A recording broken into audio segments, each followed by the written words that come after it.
Merci de rejoindre la chaîne 3, 5, 7 et plus. Pour être tenu au courant de la mise en ligne de toute nouvelle vidéo, n'oubliez pas de vous abonner et d'activer la petite cloche. Joannis Corneloup est une figure oubliée du Grand Orient de France, bien que son nom ait été donné au temple numéro 4 de la rue Cadet.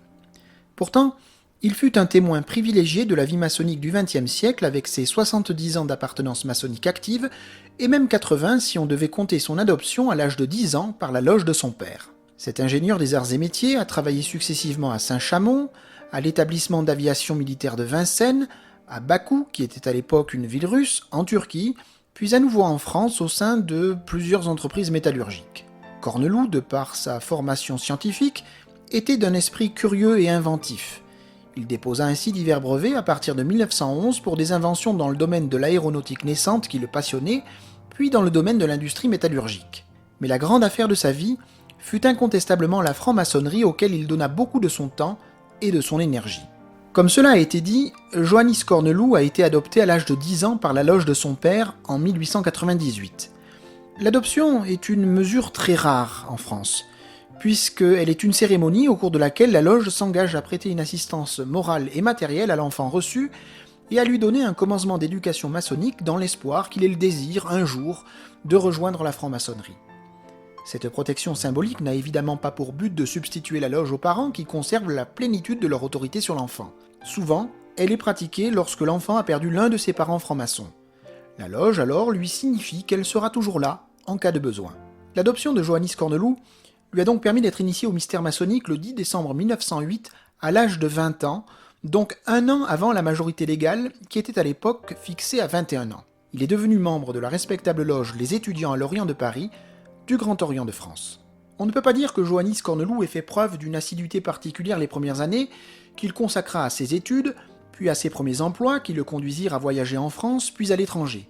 Bien entendu, la Première Guerre mondiale a également considérablement freiné les activités maçonniques, et Joannis Corneloup a été mobilisé comme des millions de jeunes gens en Europe. C'est à partir de 1919 que Joannis Corneloup a véritablement commencé à s'investir en franc-maçonnerie. Il participa activement au réveil de la loge Les Étudiants, où il fut reçu compagnon et maître le 14 avril 1919, soit 11 ans après son initiation au grade d'apprenti. Il en est très rapidement devenu un des maillons essentiels. Joannis Corneloup a connu ensuite une progression régulière. Il fut admis au 18e degré en 1923, puis au 30e, 31e, 32e et 33e degré du rite écossais ancien et accepté, respectivement en 1928, 1932, 1935 et 1938. Après avoir servi comme grand chancelier, il est devenu en 1958 très puissant et souverain grand commandeur du Grand Collège des Rites, ou pour le dire autrement, le grand maître de la juridiction des hauts grades écossais souchés sur le Grand Orient de France.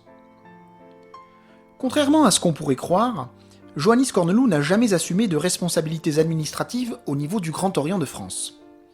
Il n'a donc par exemple jamais siégé au Conseil de l'Ordre. Lui-même disait ne pas se voir en dirigeant, mais plutôt en conseiller et en serviteur de l'obédience. C'est possible, mais ce retrait semble s'expliquer pour d'autres raisons que la simple modestie. En effet, Joannis Corneloup représentait une tendance, disons, plus conservatrice au sein du Grand Orient, c'est-à-dire plus attachée au respect des traditions et des rites maçonniques. Or, le Grand Orient de France demeurait encore très sensible aux soubresauts de la vie politique française, à un point tel que certaines de ces loges avaient tendance à négliger le respect des usages, et parfois se montrer moins tolérantes qu'elles ne le prétendaient. C'est la raison pour laquelle Joannis Corneloup a choisi de s'investir dans le développement du Grand Collège des Rites. Pour lui, les hauts grades n'étaient pas que l'expression d'une simple hiérarchie initiatique, mais aussi un patrimoine symbolique et spirituel à préserver absolument, parce qu'il permettait aux maçons expérimentés de trouver un cadre plus propice que les loges bleues aux réflexions philosophiques et initiatiques. Dans le sillage de vieux maçons, Joannis Corneloup s'est donc employé à verrouiller le Grand Collège des Rites, afin que les turpitudes du monde profane et les insatisfactions qu'elles engendrent ne pénètrent jamais les ateliers de haut grade. Les conditions d'accès au haut grade ont donc été progressivement durcies, ce qui n'a pas valu à Corneloup que des amis au sein du Grand Orient, notamment auprès de ceux dont la progression initiatique a pu être ralentie, à tort ou à raison.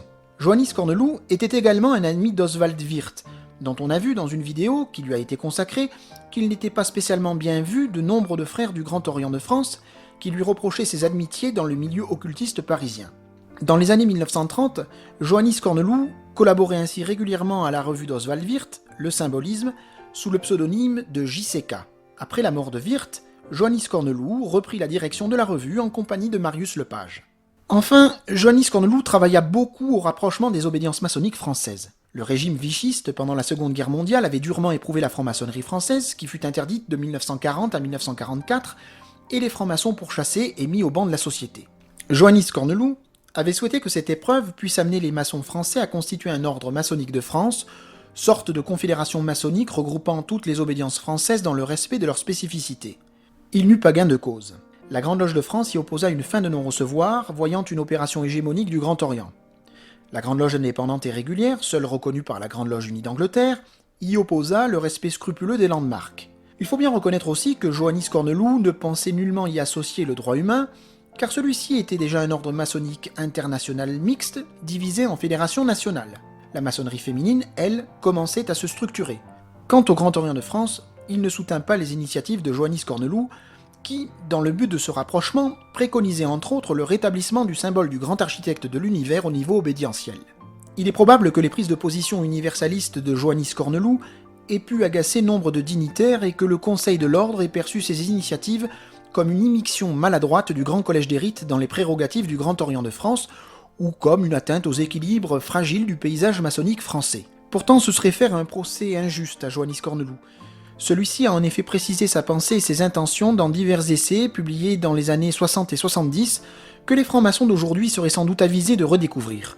Car Joannis Corneloup y développe des thématiques qui n'ont rien perdu de leur actualité, surtout quand on constate l'augmentation exponentielle des obédiences, la dévalorisation de la parole maçonnique au profit de communiqués intempestifs et creux, ou encore la confusion de plus en plus persistante entre les spécificités obédientielles et la reconnaissance mutuelle qui devrait être la règle.